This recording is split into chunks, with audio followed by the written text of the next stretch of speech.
আসসালামু আলাইকুম প্রিয় বন্ধুগণ, আপনারা সবাই ভালো আছেন নিশ্চয়ই। আজকে আমরা বাংলা সাহিত্যের ইতিহাস ২ তৃতীয় পর্ব আলোচনা করতে চলেছি। অতি সংক্ষিপ্ত প্রশ্ন অথবা ব্রিফ প্রশ্ন। আমরা এর আগে ২টা পর্বে ১০০ করে ২০০টা করেছি। এখন তৃতীয় পর্বে আমরা এই সাবজেক্টটা শেষ করব। দেখি শেষ করা যায় কিনা। তাহলে শুরু করি। তাহলে আগের পর্বে ১০০, ২০০ শেষ হয়েছে। আমরা ২০০ থেকে আবার শুরু করব। পথের পাঁচালী উপন্যাসের লেখক কে? পথের পাঁচালী উপন্যাসের লেখক বিভূতিভূষণ বন্দ্যোপাধ্যায়। বিভূতিভূষণের পথের পাঁচালী কোন পত্রিকায় প্রকাশিত হয়? বিভূতিভূষণের পথের পাঁচালী বিচিত্রা পত্রিকায় প্রকাশিত হয়। পথের পাঁচালী বিদেশি কোন গ্রন্থের সাথে তুলনীয়? পথের পাঁচালী রোমারোলার জেন ক্রিস্টিফারের সাথে তুলনীয়। বিভূতিভূষণ কোন উপন্যাসের জন্য রবীন্দ্র পুরস্কার পেয়েছেন? বিভূতিভূষণ ইসামতি উপন্যাসের জন্য রবীন্দ্র পুরস্কার পেয়েছেন। বিভূতিভূষণের উপন্যাসের বিষয় কি? বিভূতিভূষণের উপন্যাসের বিষয় হচ্ছে প্রকৃতি। এখন আসি প্রমোদ চৌধুরী। প্রমোদ চৌধুরীর ছদ্মনাম কি? এটা আমরা সবাই জানি। ছদ্মনাম হচ্ছে বীরবল। প্রমোদ চৌধুরী কোন সাহিত্যের সুপণ্ডিত ছিলেন? প্রমোদ চৌধুরী ফরাসি ও ইংরেজি সাহিত্যের সুপণ্ডিত ছিলেন। প্রমোদ চৌধুরী রচিত প্রবন্ধ গ্রন্থগুলোর মধ্যে নাম কি? তেল নুন লাকড়ি, বীরবলের হালখাতা, নানা কথা, নানা চর্চা, প্রবন্ধ সংগ্রহ। প্রমোদ চৌধুরীকে কি বলা হয়? প্রমোদ চৌধুরীকে বাংলা গদ্যের চলিত রীতির প্রবর্তক বলা হয়। প্রমোদ চৌধুরী রচিত চলিত রীতির প্রথম প্রবন্ধ গ্রন্থ কোনটি? প্রমোদ চৌধুরী রচিত চলিত অথবা চলতি রীতির প্রথম প্রবন্ধ গ্রন্থ হচ্ছে বীরবলের হালখাতা। বীরবলের হালখাতা কোন ভাষা রীতিতে রচিত? বীরবলের হালখাতা কোন ভাষা রীতিতে রচিত? বীরবলের হালখাতা চলিত ভাষা রীতিতে রচিত। চার ইয়ারি কথা কি ধরনের গ্রন্থ? প্রমোদ চৌধুরী রচিত গল্পগ্রন্থের নাম চার ইয়ারি কথা, ১৯১৬ সালে। সবুজপত্র ছাড়া প্রমোদ চৌধুরী আর কোন পত্রিকা সম্পাদন করেন? সবুজপত্র ছাড়া প্রমোদ চৌধুরী বিশ্বভারতীয় পত্রিকা সম্পাদন করেন। প্রমোদ চৌধুরী রচিত সনেট গ্রন্থের নাম কি? সন্টে পশ্চাৎ। প্রমোদ চৌধুরী কোন মাসিক পত্রিকা সম্পাদনা করে প্রভূত খ্যাতি অর্জন করেছেন? অথবা প্রমোদ চৌধুরী চলিত রীতি আন্দোলনের বাহন ছিলেন কোন পত্রিকা? সবুজপত্র পত্রিকা। কি পত্রিকা? সবুজপত্র পত্রিকা। এখন আসি কাজী মোতাহার হোসেন সম্পর্কে আমরা বলবো। কাজী মোতাহার হোসেনের মতে সাহিত্যের উদ্দেশ্য কি? কাজী মোতাহার হোসেনের মতে সাহিত্যের উদ্দেশ্য মানব কল্যাণ। মোতাহার হোসেন মানুষত্ব বলতে কি বুঝিয়েছেন? তিনি মানুষত্ব বলতে শিল্প সাহিত্যের রস আস্বাদনকে বুঝিয়েছেন। মোতাহার হোসেন লাইব্রেরি বলতে কি বুঝিয়েছেন? জাতীয় সভ্যতা এবং উন্নতির মানদণ্ডের প্রতীক বুঝিয়েছেন। প্রবন্ধিক আবুল ফজলের প্রথম প্রবন্ধ কি? প্রবন্ধিক আবুল ফজল প্রথম প্রবন্ধ হযরত মুহাম্মদ সাল্লাল্লাহু উদারতা। সাহিত্যের বিভিন্ন বিষয় নিয়ে কাজী মোতাহার হোসেন রচিত প্রবন্ধ গ্রন্থের নাম কি? সাহিত্যের বিভিন্ন বিষয় নিয়ে কাজী মোতাহার হোসেন রচিত প্রবন্ধ গ্রন্থের নাম সঞ্চয়। সংস্কৃতির কথা প্রবন্ধ গ্রন্থটি কে রচনা করেন? এটা অবশ্য ২০২০ সালে আসছিল, দেখতে পাচ্ছেন। সংস্কৃতির কথা প্রবন্ধ গ্রন্থটি মোতাহার হোসেন চৌধুরী রচনা করেন। এখন আসি আবুল ফজল সম্পর্কে। আবুল ফজলের 3টি উপন্যাসের নাম কি? চৌচির, ডোবা হলো দিঘি, পতঙ্গ। আবুল ফজলের বহু খ্যাত প্রবন্ধ গ্রন্থ কোনটি? আবুল ফজলের বহুল খ্যাত প্রবন্ধ গ্রন্থ হচ্ছে বিচিত্রকথা। আবুল ফজল ধর্ম সম্পর্কে তার অভিমত কোন প্রবন্ধে তুলে ধরেছেন? ধর্ম, রাষ্ট্র এবং মানবতন্ত্র প্রবন্ধে।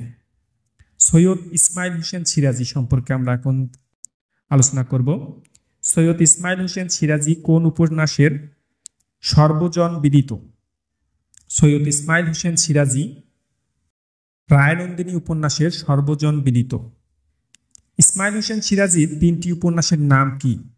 ইসমাইল হোসেন সিরাজির 3টি উপন্যাস হল ফিরোজা বেগম, তারাবাঈন, নুরুদ্দিন। ইসমাইল হোসেন সিরাজি শ্রেষ্ঠ প্রবন্ধক কোনটি? ইসমাইল হোসেন সিরাজির শ্রেষ্ঠ প্রবন্ধ গ্রন্থ স্পেনীয় মুসলমান সভ্যতা। দীনবন্ধু মিত্র। দীনবন্ধু মিত্রের 3টি প্রহসনের নাম লেখো। দীনবন্ধু মিত্রের 3টি প্রহসন হল সতবার একাদশী, বিয়ের পাগলা বুড়ো, জামাই বারিক। দীনবন্ধু মিত্রের নাটক কি কি? দীনবন্ধু মিত্রের নাটকগুলো হল নীলদর্পণ, নবীন তপস্বিনী, লীলাবতী, কমলে কামিনী। দীনবন্ধু মিত্রের কোন নাটককে গণনাটক সূতিকাগার বলা হয়? দীনবন্ধু মিত্রের নীলদর্পণ নাটককে গণনাটকের সূতিকাগার বলা হয়। দীনবন্ধু মিত্রের নাটকের মাইকেল মধুসূদনকৃত ইংরেজি অনুবাদের নাম কি? নীলদর্পণ অথবা দ্য ইন্ডিগো প্লাটিং মিরর 1661 সালে রচনা করেন। নীলদর্পণ নাটক কোথা থেকে প্রথম প্রকাশিত হয়? নীলদর্পণ নাটক ঢাকা থেকে প্রথম প্রকাশিত হয়। এখন আসি মাইকেল মধুসূদন দত্ত। মাইকেল মধুসূদন দত্ত রচিত পত্রকাব্যের নাম কি? মাইকেল মধুসূদন দত্ত রচিত পত্রকাব্যের নাম হচ্ছে বীরাঙ্গনা কাব্য। বাংলা সাহিত্যের প্রথম পত্রকাব্য রচনা করেন কে? বাংলা সাহিত্যের প্রথম পত্রকাব্য রচনা করেন মাইকেল মধুসূদন দত্ত। বীরাঙ্গনা কাব্য কোন শ্রেণীর রচনা? পত্রকাব্য। মধুসূদনের চরিতকার কে? মধুসূদনের চরিতকার যোগীন্দ্রনাথ বসু। মধুসূদনের গ্রিক পুরাণ অনুসরণে রচিত নাটক কোনটি? মধুসূদনের গ্রিক পুরাণ অনুসরণে রচিত নাটক হচ্ছে পদ্মাবতী। মাইকেল মধুসূদন দত্তের প্রহসনগুলো কি কি? মাইকেল মধুসূদন দত্তের প্রহসনগুলো হচ্ছে একেই কি বলে সভ্যতা ও বুড়ো শালিকের ঘাড়েরও। মধুসূদনের কাব্যস্রষ্টা কি? অথবা মধুসূদনের বাংলা সাহিত্য কিসের স্রষ্টা? মধুসূদনের কাব্যস্রষ্টা অমিত্রাক্ষর ছন্দ। মধুসূদন কোন ছদ্মনামে নীলদর্পণ নাটকের ইংরেজি অনুবাদ করেন? এ নেটিভ ছদ্মনামে নীলদর্পণ নাটকের ইংরেজি অনুবাদ করেন। নীলদর্পণ নাটক কোথা থেকে প্রথম প্রকাশিত হয়? নীলদর্পণ নাটক ঢাকা থেকে প্রথম প্রকাশিত হয়। প্রথম প্রকাশের সময় নীলদর্পণ নাটকের নাম কি ছিল? নীলদর্পণম নাটকম। কলকাতায় কারা রঙ্গমঞ্চ তৈরি করেন? কলকাতায় ইংরেজরা রঙ্গমঞ্চ তৈরি করেন। বাংলা সাহিত্যের প্রথম সার্থক ট্র্যাজেডি কোনটি? দেখতে পাচ্ছেন এটা 20 সালে এসেছিল। বাংলা সাহিত্যের প্রথম সার্থক ট্র্যাজেডি কৃষ্ণকুমারী। বেঙ্গল থিয়েটারের প্রতিষ্ঠাতা কে? বেঙ্গল থিয়েটার এর প্রতিষ্ঠাতা হেরোসিম লেভেদেব। কোন থিয়েটারের সাথে মাইকেল মধুসূদন দত্ত জড়িত ছিলেন? বেলগাছিয়া থিয়েটারের সাথে মাইকেল মধুসূদন দত্ত জড়িত ছিলেন। মধুসূদন দত্ত মূলত কি ছিলেন? মধুসূদন দত্ত কবি ও নাট্যকার ছিলেন। মধুসূদন দত্তকে কি উপাধিতে ডাকা হয়? বাংলা সাহিত্যের প্রথম বিদ্রোহী কবি উপাধিতে ডাকা হয়। বিশ্ব সাহিত্য জাত মহাকাব্য কয়খানা? বিশ্ব সাহিত্য জাত মহাকাব্য 4খানা, যেমন রামায়ণ, মহাভারত, ইলিয়াড, ওডেসি। মহাকাব্য কত প্রকার? মহাকাব্য 2 প্রকার। জাত মহাকাব্য সাহিত্যের মহাকাব্য। মধুসূদনের মহাকাব্য কোনটি? মধুসূদনের মহাকাব্য হচ্ছে মেঘনাবধ কাব্য। মেঘনাবধ কাব্যের রচনাকাল কত? মেঘনাবধ কাব্যের রচনাকাল 1860 খ্রিস্টাব্দ। মেঘনাবধ কাব্য কোন ধরনের কাব্য? মেঘনাবধ কাব্য সাহিত্যিক মহাকাব্য। মাইকেল মধুসূদন দত্ত রচিত ও প্রকাশিত প্রথম গ্রন্থের নাম কি? মাইকেল মধুসূদন দত্ত রচিত প্রথম প্রকাশিত গ্রন্থের নাম হচ্ছে ক্যাপটিভ লেডি। মাইকেল মধুসূদন দত্তের কৃষ্ণকুমারী নাটক এর কাহিনীর উৎস কি? টড বর্ণিত রাজপুত্রগণের ইতিহাস মাইকেল মধুসূদন দত্তের কৃষ্ণকুমারী নাটকের কাহিনীর উৎস। মহাকাব্যের প্রধান বৈশিষ্ট্য কি? মহাকাব্যের প্রধান বৈশিষ্ট্য হচ্ছে মহাকাব্যের অষ্টদিক স্বর্গ থাকে, ইহা স্বর্গ মর্ত্য পাতাল পর্যন্ত বিস্তৃত। এমনকি ওজস্বী তেজস্বীপূর্ণ ভাষা মহাকাব্যের প্রধান বৈশিষ্ট্য। এখন আসি হেমচন্দ্র বন্দ্যোপাধ্যায়। হেমচন্দ্র বন্দ্যোপাধ্যায় মহাকাব্য রচনা কিভাবে প্রভাবিত হন? মধুসূদনের মহাকাব্য অথবা মধুসূদনের মেঘনাবধ কাব্যের দ্বিতীয় সংস্করণ সম্পাদনা করতে গিয়ে মহাকাব্য রচনায় কিভাবে প্রভাবিত হন? হেমচন্দ্র বন্দ্যোপাধ্যায় মহাকাব্যর নাম কি? হেমচন্দ্র বন্দ্যোপাধ্যায় মহাকাব্যের নাম হচ্ছে বৃত্তসংহার। বৃত্তসংহার মহাকাব্য কি অবলম্বনে রচিত? মহাভারতের বন পর্ব উপাখ্যান অবলম্বনে রচিত। হেমচন্দ্রের ত্রয়ী কাব্য কোন বিষয়ে অবলম্বনে রচিত? হেমচন্দ্রের ত্রয়ী কাব্য কৃষ্ণের জীবন কথা অবলম্বনে রচিত। তিলোত্তমা সম্ভব কাব্যের প্রাচ্যের কোন কাব্যের প্রভাব রয়েছে? হেমচন্দ্র বন্দ্যোপাধ্যায় বৃত্তসংহার কাব্যের প্রভাব রয়েছে। এখন আসি রবীন্দ্রনাথ ঠাকুর সম্পর্কে। বাংলা সাহিত্যের প্রথম সার্থক মনস্তাত্ত্বিক উপন্যাস কোনটি? বাংলা সাহিত্যের প্রথম সার্থক মনস্তাত্ত্বিক উপন্যাস রবীন্দ্রনাথের চোখের বালি। চোখের বালি কি ধরনের উপন্যাস? চোখের বালি রবীন্দ্রনাথের মনস্তাত্ত্বিক উপন্যাস। রবীন্দ্রনাথের প্রথম প্রকাশিত প্রবন্ধ গ্রন্থ কোনটি? রবীন্দ্রনাথের প্রথম প্রকাশিত প্রবন্ধ গ্রন্থ হচ্ছে বিবিধ প্রসঙ্গ। রবীন্দ্রনাথের উপন্যাসে লিখতে গিয়ে প্রথম কি দিয়ে শুরু করেছিল? রবীন্দ্রনাথ উপন্যাস লিখতে গিয়ে প্রথম ইতিহাস দিয়ে শুরু করেছিলেন। রবীন্দ্রনাথ ঠাকুরের প্রথম প্রকাশিত কাব্যগ্রন্থের নাম কি? রবীন্দ্রনাথ ঠাকুরের প্রথম প্রকাশিত কাব্যগ্রন্থের নাম হচ্ছে বনফুল। স্বদেশী আন্দোলন পটভূমিতে রবীন্দ্রনাথ রচিত উপন্যাস কি কি? স্বদেশী আন্দোলন পটভূমিতে রবীন্দ্রনাথ রচিত উপন্যাস ঘরে বাইরে 4 অধ্যায়। রবীন্দ্রনাথ ঠাকুর উৎসর্গকৃত কাজী নজরুল ইসলামের রচিত গ্রন্থ কোনটি? সঞ্চিতা কাব্য সংকলন। রবীন্দ্রনাথ ঠাকুর বাংলা গীতি কবিতার ধারায় বিহারীলালকে কি বলে আখ্যায়িত করেছেন? ভোরের পাখি বলে আখ্যায়িত করেছেন। রবীন্দ্রনাথ কটি ইতিহাস অথবা ঐতিহাসিক উপন্যাস লিখেছেন? রবীন্দ্রনাথ 2টি ঐতিহাসিক উপন্যাস লিখেছেন তথা বগুড়া ঠাকুরনীর হাট রাজর্ষি। রবীন্দ্রনাথ মোট কখানা উপন্যাস লিখেছেন? রবীন্দ্রনাথ মোট 12খানা উপন্যাস লিখেছেন। সবুজপত্র সাময়িক পত্রখানি কখন প্রথম প্রকাশিত হয়? অথবা সবুজপত্র পত্রিকা কত সালে প্রকাশিত হয় অথবা প্রথম প্রকাশিত হয়? সবুজপত্র পত্রিকা 1914 সালে প্রথম প্রকাশিত হয়। রবীন্দ্রনাথ কোন ছন্দে ছদ্মনামে লিখতেন? রবীন্দ্রনাথ ভানুসিংহ ঠাকুর ছদ্মনামে লিখতেন। রবীন্দ্রনাথের কাব্যধর্মী উপন্যাস কোনটি? রবীন্দ্রনাথের কাব্যধর্মী উপন্যাস হচ্ছে শেষের কবিতা। ভানুসিংহ কার ছদ্মনাম? ভানুসিংহ রবীন্দ্রনাথ ঠাকুরের ছদ্মনাম। রবীন্দ্রনাথের প্রথম প্রকাশিত প্রবন্ধ গ্রন্থ কোনটি? রবীন্দ্রনাথের প্রথম প্রকাশিত প্রবন্ধ গ্রন্থ হচ্ছে বিবিধ প্রসঙ্গ। বলাকা কাব্য কোন ছন্দে রচিত? এই দেখতে পাচ্ছেন বলাকা, এটা 2020 সালে আসছিল। বলাকা কাব্য মুক্তক ছন্দে রচিত। কবিতার কথা কি? কবিতার কথা প্রবন্ধ গ্রন্থ। মানসী রবীন্দ্র কাব্যের অনুবিশ্ব। মানুষই রবীন্দ্র কাব্যের অনুবিশ্ব, এ কথা কে বলেছেন? এ কথা উপেন্দ্রনাথ ভট্টাচার্য বলেছেন। রবীন্দ্রনাথকে কোন ইংরেজ কবির সাথে তুলনা করা হয়? শেলির সাথে তুলনা করা হয়।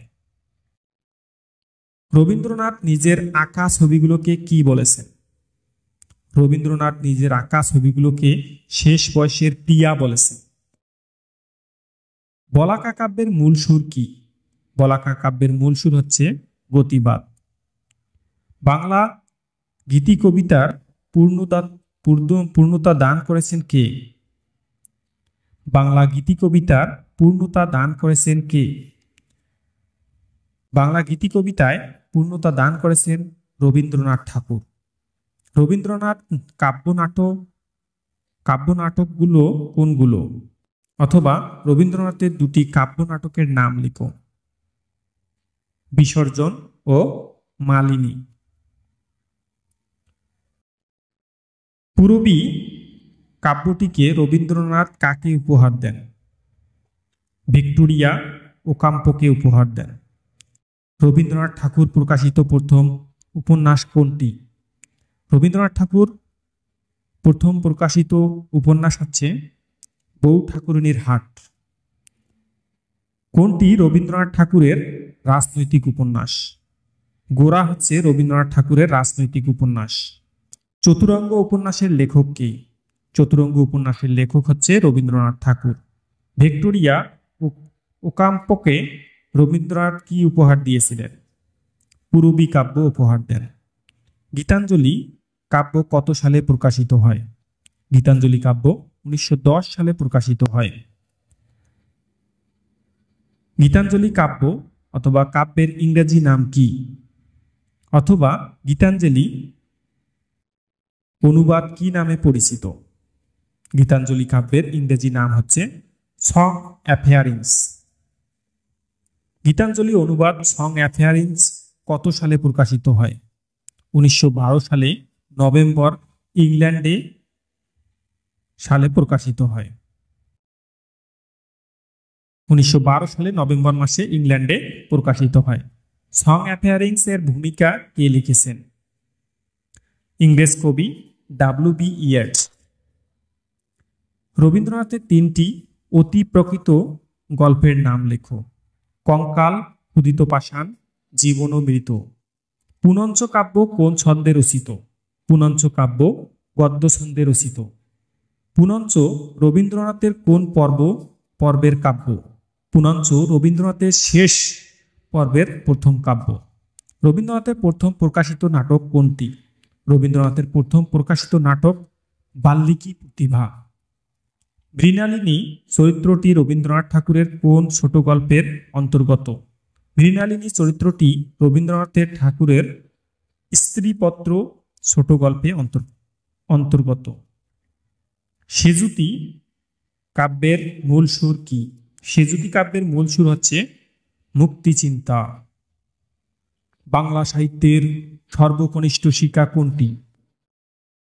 বাংলা সাহিত্যের সর্বকনিষ্ঠ শাখা হচ্ছে ছোট গল্প। বাংলা সাহিত্যের সর্বকনিষ্ঠ শাখা কোনটি? বাংলা সাহিত্যের সর্বকনিষ্ঠ শাখা হচ্ছে ছোট গল্প। সেজুতি শব্দের অর্থ কি? সেজুতি শব্দের অর্থ হলো সাজের বাতি। রবীন্দ্রনাথ তার কোন গীতিনাট্য নজরুলকে উৎসর্গ করেন? রবীন্দ্রনাথ তার বসন্ত গীতিনাট্য নজরুলকে উৎসর্গ করেন। রবীন্দ্রনাথের প্রথম প্রকাশিত গল্প ছোট গল্পের নাম কি? রবীন্দ্রনাথের প্রথম প্রকাশিত ছোট গল্পের নাম কি? রবীন্দ্রনাথের প্রথম প্রকাশিত ছোট গল্পের নাম হচ্ছে ভিখারিনী।